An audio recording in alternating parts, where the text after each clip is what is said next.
Thank you. All right. So maybe we begin with a round of introductions. Yeah, What sure. do you think, Danielle? Yeah, that sounds good. Do you want to introduce yourself or do you want me to introduce you? I can introduce myself, but I do want to have, if it's okay for others to introduce themselves first, and then I will introduce myself. Okay, well, I'll start. I'm Danielle. I'm the president of the Public Health Society, so thank you all for coming today. And I'm studying neuroscience at an undergraduate level currently. Okay, so I'll go next. I'm Stefania. I'm a postgraduate student studying Masters of Public Health, and yeah.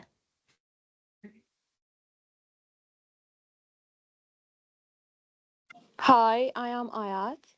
I'm a master student public health. I'm taking epidemiology as a specialism. I studied pharmacy in my undergraduate degree.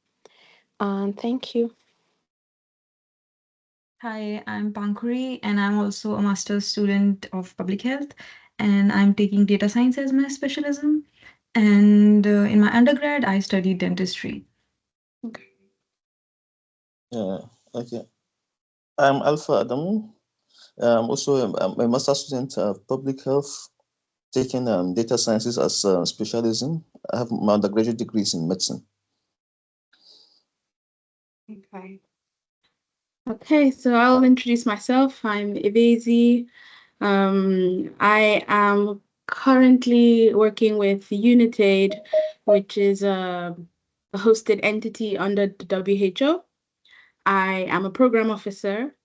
My background is in development and sustainable development and management. So that's, I guess, very briefly about me. I know from, if I understood well from Danielle, we have a few more people who have joined, so maybe we ask them to introduce themselves before I go in.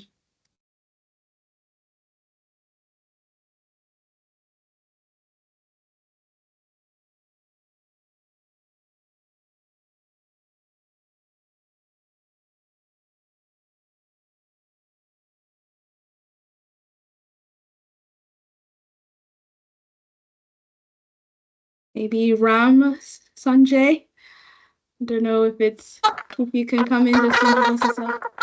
Okay, hi. So sorry I was a little late. My name is Ram Sanjay. I'm actually from India. I'm doing a master's in public health in University of Glasgow from September intake. Nice to meet you. Nice to meet you. And Fakria?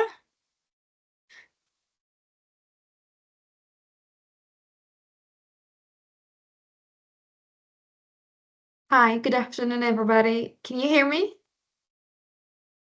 Yes, So we hear I'm you. Fahria. I'm also MPH in the University of Glasgow.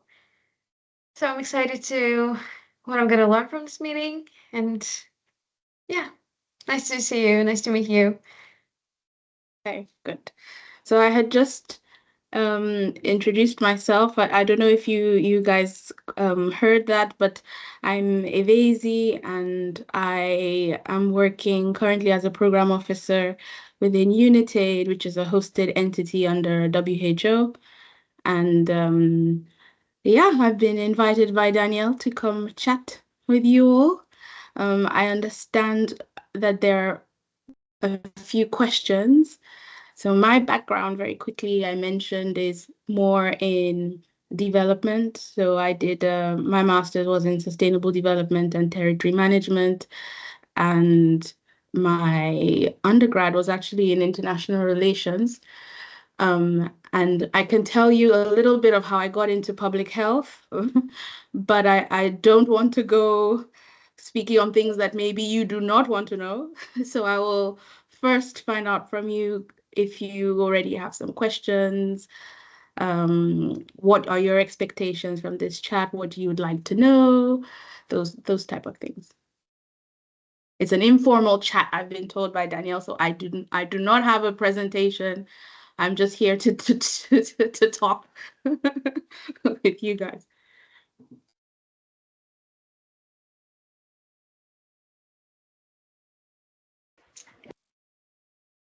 Yeah, one thing I think most people that I've spoken to would love to know is on your pathway into public health or into organizations.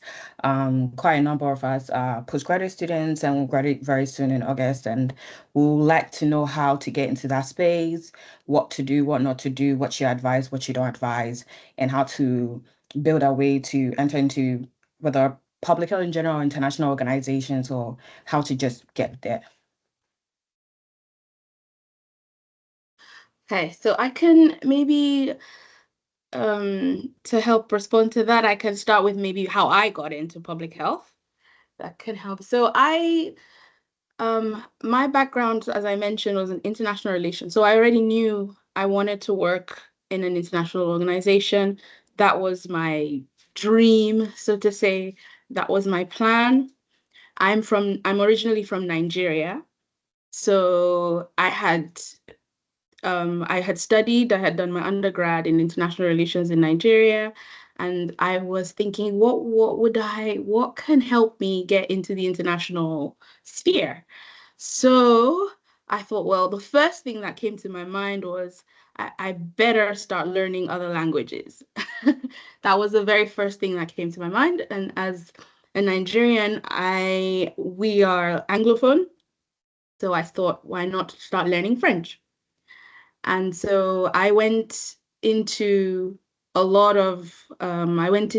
Institut Français at the time, and they had like French classes, and I was taking my French classes with the idea that learning another language could give me an upper hand, because you can have as multiple degrees as you can, but you do want to set yourself apart from other people, because as you know, while having your master's, or while having whatever degrees you have, including a PhD, if you want to get into professionally, there are a lot of other sort of pluses and bonuses that people are looking for. So I remembered at the time, while I did need a master's, I just finished my undergrad. I was thinking, what else could I have under my belt to set me apart? So I started learning French. And then while I was learning French, I got into a master's program to study in France.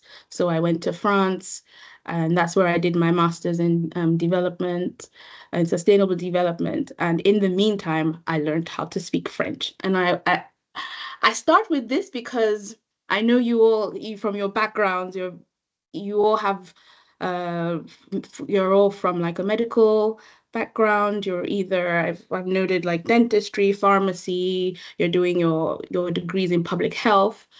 Um, but I do think language is important. And if you want to work in an international organization, for those who want to work in an international organization, that is important.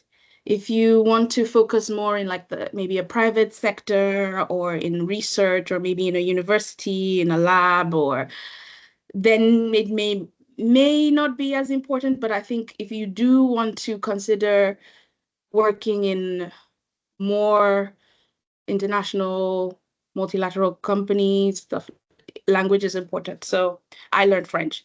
And then when I finished my master's, I started applying for internships. So my first internship was with WHO. I was, and I had applied, and I'll be very honest with you, my target had always been, I was open to, as I mentioned, my background is in development. So I wanted to be in the international organization. So my target was already to get an internship after my master's or during my master's. In France, we have, and I don't know how it is in Glasgow, but in the last year of the master's, because it's 2 years in France, you can have like 6 months of professional insertion. That's what they would call it. And I was determined that that would be in an international organization. It didn't happen that way for me. I had applied, and we can talk about applications to the UN a bit later, but I had applied for multiple things in my final year of my master's. And the only one that I got at the time was to work in it was a public entity in Lyon. So in like a civil service kind of function. And I was working with them to organize this international event where they host on sustainability and things like that. So that was my own path. But later on, after my master's, I finally got called for an internship. I received an email for an interview for an internship with WHO. And I remember I was so ecstatic. I was like, oh, yay. It did come a bit later than I anticipated, but I was like, oh, yeah, this is great. I have to do well in this interview, sorry, because I was thinking this could be like a once in a million kind of opportunity. And I don't know when next I'll get called because I had applied to a ton of internships, but I had not gotten any call. I hadn't. So this was very important for me, and I took time to really study and prepare myself for the interview.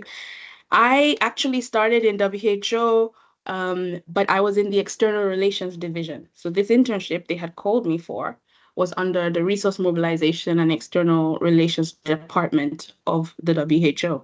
It was a 3 months unpaid internship.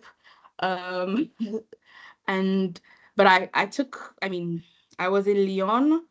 I While it was unpaid, I was thinking, maybe how am I gonna survive in Geneva without as a student? I just graduated. How would that work for me being an unpaid intern, living in one of the most expensive cities in the world? But I said, I had a bit of savings. I had done some part-time jobs while I was a student. I had done from babysitting so I was like, I'll just take all my savings and just go. It's an investment into my future. Why not? So I went there. I went to Geneva. I did my internship for 3 months. I was unfortunately, which is good news for you if you do have plans to do an internship with WHO. I was the last batch of interns that were unpaid.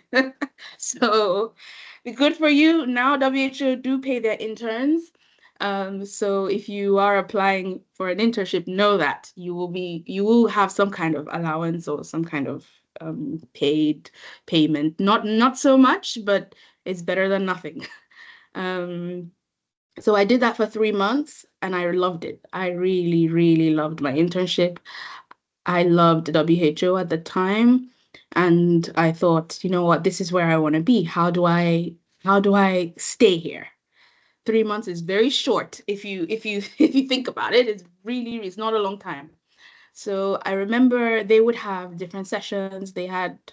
While you're in WHO, at least for the interns, they had a lot of intern like get-togethers. So you would meet different interns from different departments, and they had different orientations for us on career development, on getting a job after your internship. Another good thing was at the time when I did my internship, the WHO had a policy where once you ended your internship, you could not be hired until after 6 months for a job with WHO. But that has also changed. That changed this year. So the interns, they do a lot. They do a lot to change things to make conditions better. And just recently, they've stopped that. So you can get hired, recruited on a staff position immediately after your internship, which is really good. At my time, we couldn't. So we were already told once your internship ends, you must leave. There is no possibility of being hired, which I thought at the time was very sad. But yeah, so I finished the 3 months. What people advised me to do at the time was network, talk to people, talk to as many people as you can. I am not so much of a networker. I don't know how it is for you in your university, if this is something but they do encourage people to speak about your desires with others. So you want to work in a same field, you link up with someone in that field, you find them however you can, through LinkedIn, through a friend of a friend, through whatever, a cousin, speak to someone, find out from them, how did they get in? What can I do? Who do they know? Who's hiring? Who's not hiring? Who's interested in this, in my type of profile? So if your profile is you're coming from a pharmaceutical background, or it's always good to highlight this to people. Always have a quick pitch of yourself, of your profile ready at the like, it should be in the forefront of your mind. So if you get a chance to be in front of someone that you feel could potentially help, you can quickly give a 1 minute line on who you are, what you want to do, what you can do, where you're coming from, kind of thing. So I tried to network in my 3 months there, but it was such a short time, and I was more just trying to get used to the work and trying to adjust. Anyways, after that internship, I did get a few contacts. I did know a few people. I had put in feelers, like I'm looking to be hired someday, and to be back in Geneva someday. And so I had left in mind. And if you do a good job, also people will help. If you are a good, skilled, competent person, and people recognize that, people will help. And so you leave a good impression, and sometimes it's not going to be immediate, but if you leave a good impression, people remember. So they'll remember the intern that was so hardworking, and then when if something comes up someday, they think, oh, who could fit this position, or who would be good to apply for this position, and then they reach out. So, and that was my case. So I finished my WHO internship for 3 months. I went back to Lyon. I kept applying for other positions. I was open not only specifically to WHO, but I was open to go to any other UN organization. So I did get a few other internships. So I was in UNHCR. I went round. I was an intern with UNHCR. I was an intern with IOM. I was an intern, what was the last, with UNMAS. And that was, UNMAS is in the UN Secretariat for Mine Action Service. And they ended up hiring me after my internship as a consultant. So when I got a consultant contract, that was like officially kind of closer to where I'm going in terms of becoming a staff and being employed by them, by the UN in general. I did my consultancy contract for about a year, and then I applied to a position with United, which is under WHO now. This position, I applied to it, and I eventually got it. And then I started in 2021 with this. So I've been at this job now. It's like 3 years and a couple of months. So that is my journey into it. I I went a little bit round. Not everybody's journey is as complicated, or as people's journey is different. But that was my story. So that's how I got in. And I will tell you, one of the key things for me was I could speak French. That helped set me apart from a lot of people. I had some work experience. I will say it's a competition. So for one position, a lot of people have applied for it, especially with the international organizations. And by a lot of people, I mean, for a position, you could be competing with over 400 people. So you really need to, first of all, have the minimum you should have are your degrees, frankly speaking. That's the basic minimum. So your degrees, if you want a professional position, that would be your bachelor's, your master's, which you guys already have. But that is really the minimum, because the 400 other people also have that.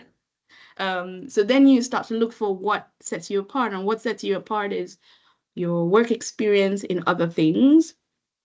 your language skills, your soft skills, or any certificates, extra certificates that you have. It could be, I don't know, anything that you feel could be useful for your own career path and what you want to do. So for me, I knew I'm not a health professional. I'm not a health expert, but I do want it. I was in project management, and management was what has helped me. So then I was thinking I need to set myself out, do whatever certificates I can do in that, because that's the path that I want to go. But it could be different for you. So you need to figure out all of that a little bit and see also what others, your peers have, that, and just figure out what would be good to add and things like that. So that's my my journey, Stephanie. I think I touched a little bit on what you asked. Definitely. Thank you so much for that. That was really good. And I can continue asking the questions, but you said a lot, and I want to know if anyone else wants to ask something before I go on, because I have like a long list of things I want to ask and know. So if anyone has something to chip in on something that she said that you want to ask or clarify about, if not, I will just go ahead.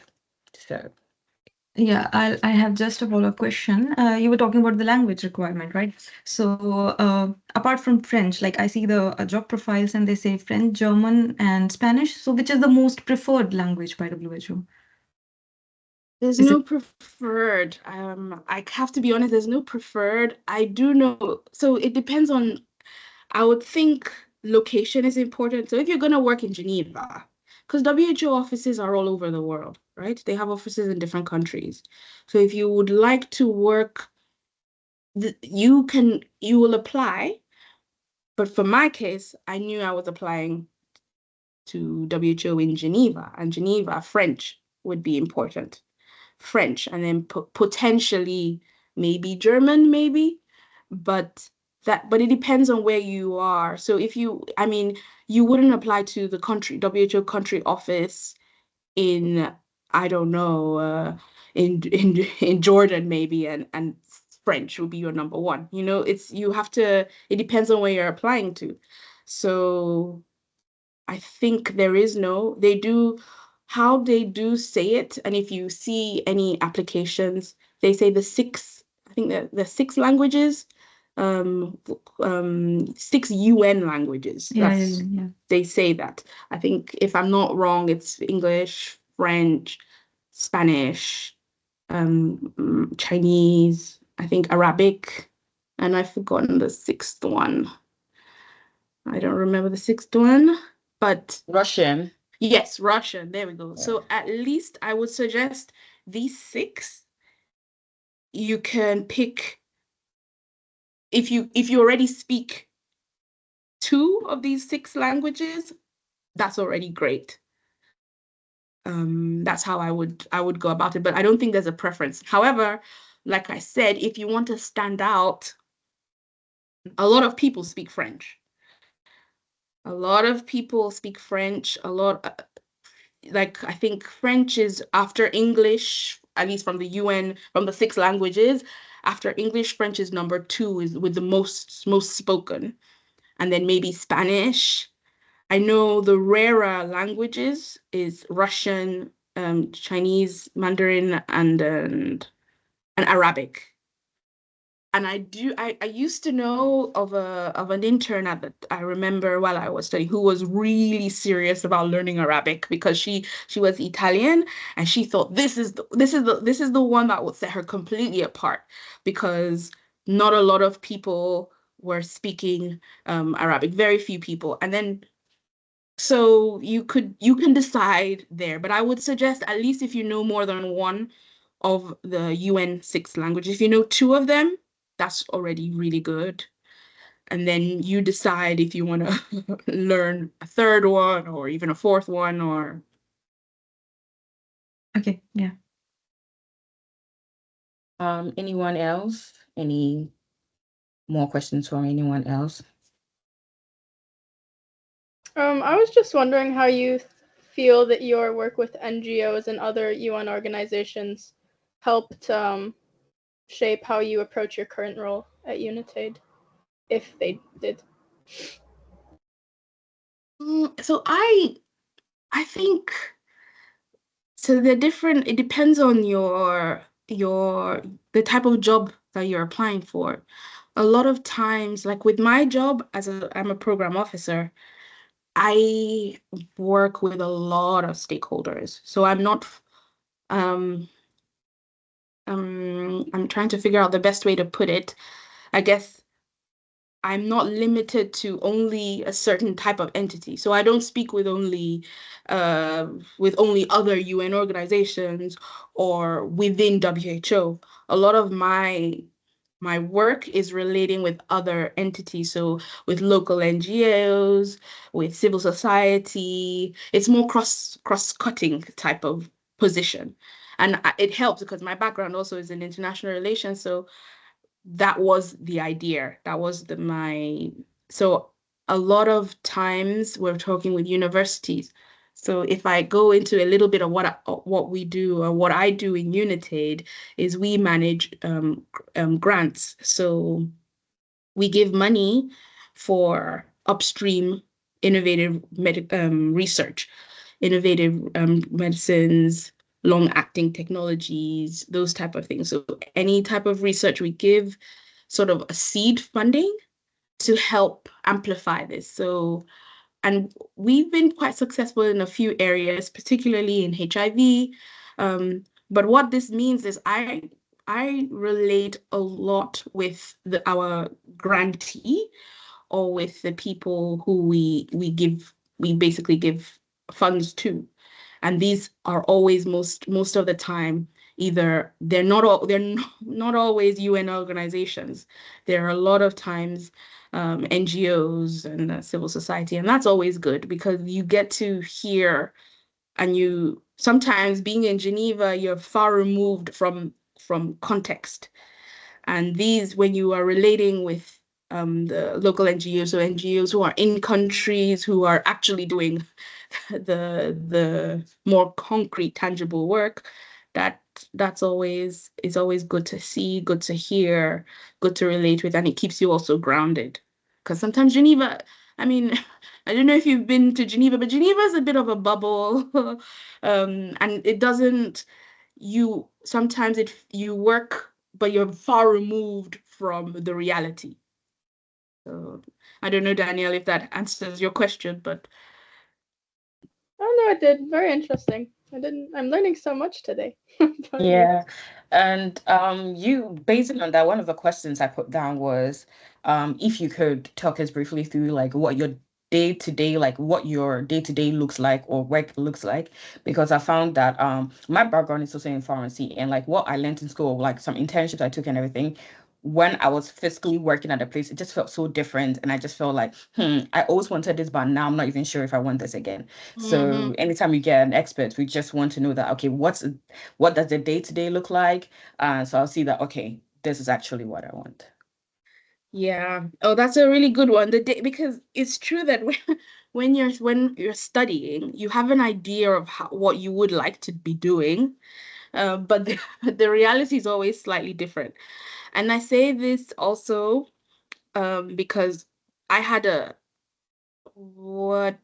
had a realization very quickly that what I'm doing is more where I am, first of all. So if you are going to apply to HQ, if you're going to apply to if you want to apply, I'm speaking because I know more on UN things, but if you are applying to international organizations, specifically UN related ones, and you are sitting in a HQ in New York, or you are in my case, in Geneva, many times your role would be very much sort of secretarial, administrative. So you are working, influencing policy, at that level, it's more about like resource mobilization. You want to get funding to feed into,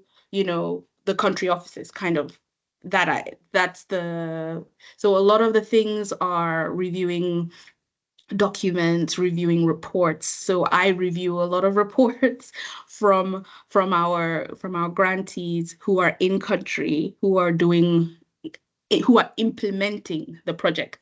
So I myself physically am not like implementing a project, but I am, because we are the donor. So they give us annual reports, semi-annual reports. We review what they have done, if they have met their targets, what issues they have faced so far, if there are delays. As you know, projects always have a beginning and an end. So we're working with a timeline. So it's very much more, you're reviewing a lot of documents, financial documents, programmatic documents. You're verifying that, results are and then you're justifying these results to senior management, because people are asking, well, if we give money for so, how is this, being used, or if they need more money. So it's a lot of that type of work, more high level. That's the best way. More high level work, as opposed to being in the country and distributing medicine. It's not that. You're not doing that if you were working in Geneva, or that contact with maybe people.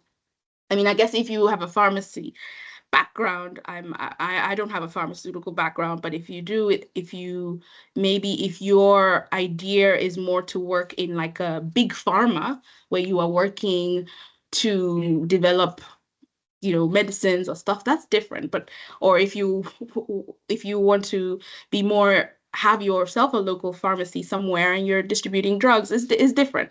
But if you are working, I think in my situation, if you're working like in Geneva or in New York, or that it's a bit further. You're a bit higher, more higher level. That's the way I would put it. Yeah, thank you so much for that, because it keeps on coming up, and I'm like, okay, notes to self. So if I want to do more field work, I should avoid those places. I would suggest. And if I'm honest with you, some people preferred, like, as you usually, what people have advised, even me, what the advice that I was given is, as a younger person, it's better when you're younger, you're not really tied down by anything. It's better to be more closer to the implementation. So as close as you can get. And then as you get older, or as you as you start to, maybe for those who would like to have a family, or for those who are, then as you get a bit older, then you want to settle a bit higher up, and then just, so it depends. But I have been advised that as a young graduate, the best experience you can get is the experience you get in the field, close to the countries, in the countries themselves, very, very close to the real, where the implementation is happening. And that also is good for you, because when you one day are applying to, and maybe we can talk about this, like application processes, but for the UN, they look at that. That is a plus. Okay. Someone who has field experience, country experience, does not compete with someone who has only been, I don't know, like in a HQ all their career. So you will have, that is an edge. Okay. It's a really, really big edge, if I'm honest. And the more work experience you have in that, you set yourself completely apart. And I think for WHO, they always will tell, and even when I was doing my internship, when my internship was ending, they were like, go to the country offices, go there, begin your career there, and then after a while, as a few years, you can apply and be somewhere where there's so. Okay, thank you so much. That's really, really great and good to note. Before we get to the whole application bit, how to get an internship, how to all those things, because I'm sure we all want to hear about that. I wanted to just know about, you mentioned something about we should get pluses and bonuses, like as in in our like experience and everything, apart from the language thing, can you pinpoint maybe specific thing that you think we should pick up? Because I'll use an example. Right now, we are schooling, let's say most of us come from a health background, but not necessarily a public health background. You get it? And I think we relate very much to you, even though your undergrad was international relations and everything, getting to this international organization, maybe your background experience isn't so much public health, because my background is working in the hospital or working in pharmaceutical companies. So I'm guessing I just have this 1 year, like as a postgraduate public health student, to like pick up all the experiences or other things I can like equip myself with, so I can apply for internships or I can apply for jobs and everything. So if you could help just tell us maybe some things that you think are keen that we should do, some volunteer, or maybe what in volunteer, because I can be volunteering as a ESOL teacher, so like immigrant place. I don't know if that counts, or like what pluses or bonuses you think we should take. Yeah, so for the first thing I could mention, you're right, is for me, plus language, I would suggest, and as I touched on the last time when I spoke last, is experience. And frankly speaking, you're right to say even any type of experience, but that is relevant, or that could be relevant, because public health is large. Public health is really, really large. So there's room for whatever background you're coming from. There's room if you can find what is relevant to the position that you're applying for. So you can, I mean, there are so many different types of positions. What I could suggest also that would be good is if you go to the recruitment sites, not recruitment, but like the WHO, where they post the positions that are open. It will always be very good to just see what type of positions, and you'll see, I mean, it's a cross from a driver to a research assistant to a technical officer specialized in maternal health to a project manager to a nurse to it's very wide. That's why, so I would say all type of experience um is important. I mean, maybe not like a catering experience, but you know what I mean? Like, just begin first of all with what you would like to do. And it helps when you see which title would be good for you. So, for example, I knew I wanted to do project management. That was what I wanted to do. And I didn't mind if I was doing it in public health, if I was doing it in the humanitarian sphere, if I was doing it in development. But what I did know is there was some things I would need to get. I would go to different postings, job postings of project officers, program officers, and see what they're looking for. And many times I find that for my own path, a lot of times it's like a generalist background. So they would like someone who has softer skills, someone who has good people skills, good people who knows how to coordinate projects, because that has nothing to do with pharmacy, for example. You know what I mean? Or but they want people who, for me, for my own path, I knew that they wanted people who knew how to coordinate projects, who knew how to relate with people, who knew how to, so that was what I focused on. So even when I apply for it, even when I'm building my skills, even when I'm looking for, I don't know, if I'm looking for certificates to do to help boost my profile, it was always related to that. So that, I think that would be helpful to go into that all types of, I mean, I know even for public health, there's like health migration. So even people who have studied migration or who have studied climate. There's so many different paths really you can take in public. It's so large, so I think you don't need to. Um, it's not.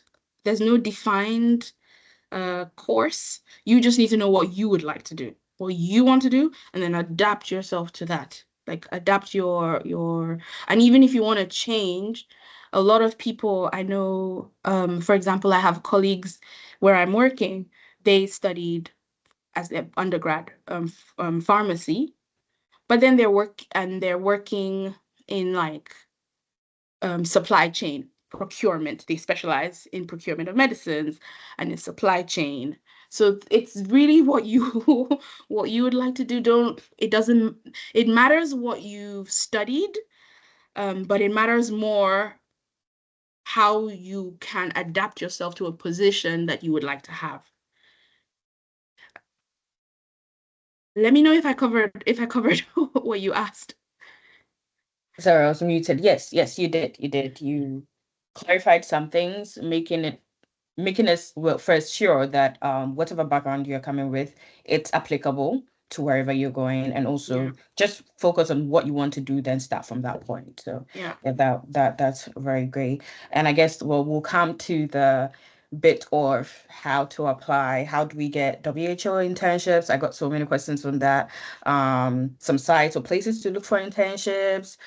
How do we start? How do we apply? How do we enter as like new graduates? Yeah, I can maybe, if I start on the application process. So just a heads up that it can be, well, I'm looking for the best way, not to discourage, but to just say that it takes time. You have to be applying for as many as you can. Like I mentioned in the beginning, because each position, there are a lot of candidates, and I promise you there are about 400 for each position. If you have that in the back of your mind, you already can do a quick calculation of the odds, out of 400 people. So that's why the most important I would suggest is you apply for as many as you can. You should constantly, especially for maybe I know a few of you already on your masters. The internship is the best beginner way to go about it. I do know a few people who have just been very fortunate and just applied for positions, just normal staff positions, and they have gotten it. But that is usually on the rarer side. Many people begin with internships because, like I mentioned, the way, especially for international organizations, I'm not speaking on like private sector because that's completely different. But I'm speaking for UN's type. It's very difficult if you do not already have a network, or it can be not that it's the standard, but it can be a bit tricky if you do not already have a network. And the easiest way to get a network is already by knowing people. So, and how do you know people is if you've worked with them already, or if you know someone who's working with them, that helps. That helps. And then for somebody like me, I knew nobody. I have no family. I have in the UN. I had no leads in the UN. So the best way for me was through an internship, because then I had to, if I can get an internship, then I can make my own network. You start making my own network. And that was basically how I did it. And to apply, if you go on the WHO website, you will see on Stellis, that's the recruitment site for the WHO, you will see all the available positions for internships as well. And I think each time you apply, the biggest thing is you need to be as suitable or as suited for the role as you can possibly be. So if they're looking for an intern, or even they're looking for a staff with a background in, I don't know, let's just say in maternal health or something like this. If you do not have that, you can still apply, but I will tell you, based on your competition, it's going to be very, very difficult. You should be applying for positions that you already meet, if not everything to the T. Like they're asking 5 years work experience, you have 5 years work experience. They're asking for intermediate knowledge of French, intermediate knowledge of Spanish, you already have that. They're asking for a master's degree in either public health or master's degree in a social science related subject, you have that. There shouldn't be, I would not really advise that you apply for things that you already know you are missing a few elements, because how it works is they have like the minimum requirements. You must meet all the minimum you must meet, and then when you have met all the minimum, then your bonuses start to count. Because if they ask for 5 years, for example, if they ask for 5 years experience, you have 7 years experience, you are competing with someone who has 5 years experience, then those are the tiny things that now start to begin to set you apart. Or if they asked for intermediate knowledge of French, but you are a native French speaker, then because you're now at the threshold where you've met all the minimums. So then those are the tiny bonuses that start to help you. So I would suggest really, and then when you are writing your application, like your motivation letter, in each application, especially also for the internships, they have key words in the application. So they may say they're looking for, I don't know, somebody who has worked with multiple partners or multiple stakeholders. Use some of those keywords. Use them, because they do have a computerized process of elimination first. So the computer is eliminating people first before it gets to the human screenings. And some of these keywords, the computer would just like pick the keywords, poop, let's send this one off, So it's always good to always put the keywords. So look at the application description, like the job description, very well, highlight the keywords, and then use that, and that could be helpful in your application. And then even when they're screening, when you get to human screening, they're also looking out for, oh, well, we asked for someone who has worked with multiple stakeholders before. This person, maybe you have, but you didn't say it. And that's the thing of all these CVs and stuff, is like, what is not written will not be considered, because they just don't know.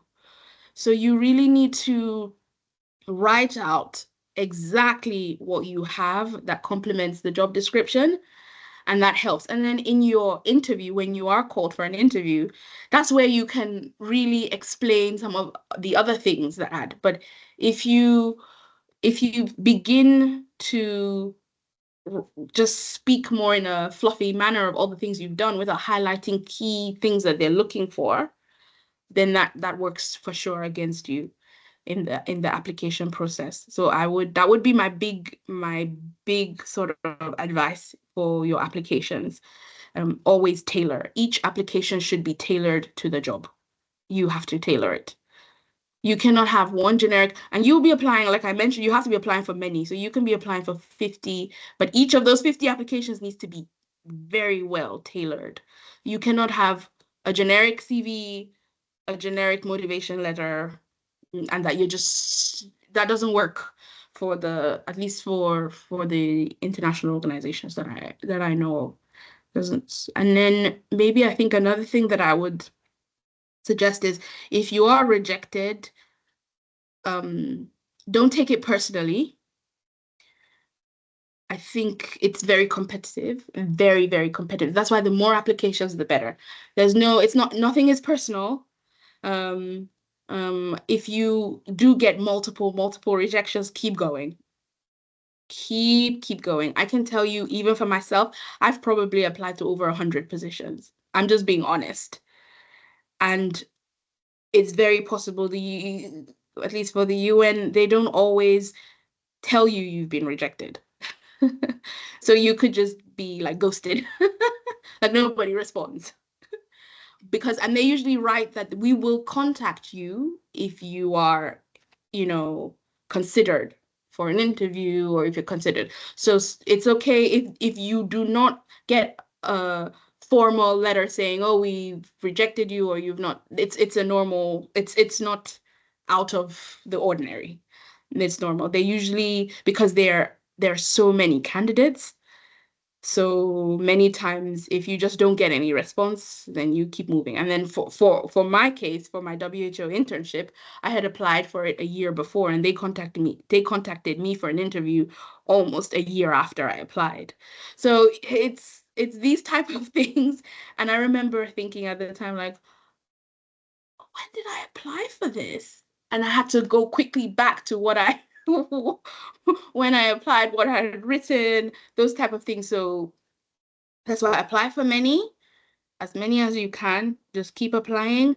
When you get an interview, it's so important that you do really well in that interview, because for you to already have been called for an interview, that's a really good thing. It's a really, really good thing. So you prepare. Many of the UN interviews are competency-based interviews. I don't know if you've heard of that before, but it's a style. Have you heard of that? This competency-based interviews? Personally, I have the University of Glasgow. Mostly if you're applying for internships and things here, they use that site. They use that too? Okay, perfect. Because But maybe some people haven't, so you can still just go over it a bit.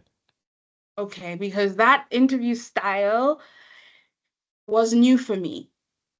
So for all UN organizations, they use that. They use the competency-based interviews, which means that they would have listed a few competencies. It could be, an example of a competency could be like teamwork. It could be like producing results. It could be, what other one? It could be like managing, working with people from different multicultural backgrounds. It could be, there's so many different competencies, but you can find this even on the WHO website, the competency-based style. And what they do is they'll ask you questions like, what have you done in the past? Or can you give an example of what has, where you have, for example, had a situation, if you work for like a teamwork kind of competency-based question would be like, where can you give us an example of when you've had an issue with a team member? How did you resolve it?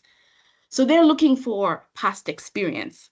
And it also goes back to what I was saying, that for a lot of the UN jobs, including internship, they want you to already have some experience. So if you really don't have any experience, like if it's your first job, it's usually not a good sign, if I'm very honest with you, because they will be asking you like, what have you done in your I mean, even for internship, even you can use your student experience. Like if you are in a I don't know, a student body or something, some of them are okay with that too, but you need to be able to say that you have experienced this thing in the past, and you can just explain how you resolved it. So competency-based interview style, I would suggest you read up about it, and learn how to do it, how to respond to that, because there's usually they would suggest you follow like a car, like so context first, what actions you've done and what were the results. Or some people use a star approach, but you can you can figure out how to do it. I think star, I think it's task, action, result, but I've forgotten what the S is. Situation, There we go. action, and results. Yeah. So I would suggest you really read hard on the competencies, watch how people have, there's so many videos online, on YouTube, actually, helpful videos on how to respond to competency-based interviews for the UN. That's really important. Some other positions ask for assessments, depending on what you're applying for. They can ask you to present something, they can ask you for a PowerPoint presentation. You have to do some research. It'll be time, so they can give you a topic. In 24 hours, we're expecting to receive your PowerPoint presentation. And then and that's what you present during your interview.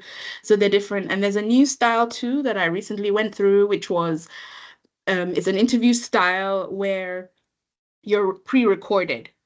So you will log into something like a site, and then you'll see the questions, and it's ticking you, it's videoing you, and you're responding, but there's no one on the other side. So there are different styles now that they're using, but it's important. These interviews are so important because just take it almost like a golden ticket. If you get called for an interview, that's really, really good. And I would tell you that even for me, for internships, I have been called for interviews. I did the interview. Later on, they tell me, oh, sorry, we were not, you are not. I've had that happen to me twice actually, where I've done an interview and then I was rejected after the interview. But then the first candidate declined the offer, so they go for the second runner-up. So it's very, very possible. So if you do well in your interview, even if you are rejected, they keep you because people, anything can happen to someone. People may find a better opportunity, or people may not be in a position to take a job that they had applied for. So if they decline, they will go to, oh, who was the next best person? So that has happened to me actually twice in the UN, where I had done a really good interview and they held it. They were like, okay, if anything happens to our first candidate, then we call the second candidate. So the interview is so, so important. And sometimes even, and that has happened to me again, it has happened not only that it was declined, you were put in a roster. And now rosters, before it felt to me like rosters were like this unicorn place you go to and nobody's really looking at the roster. If you didn't make it, you didn't make it.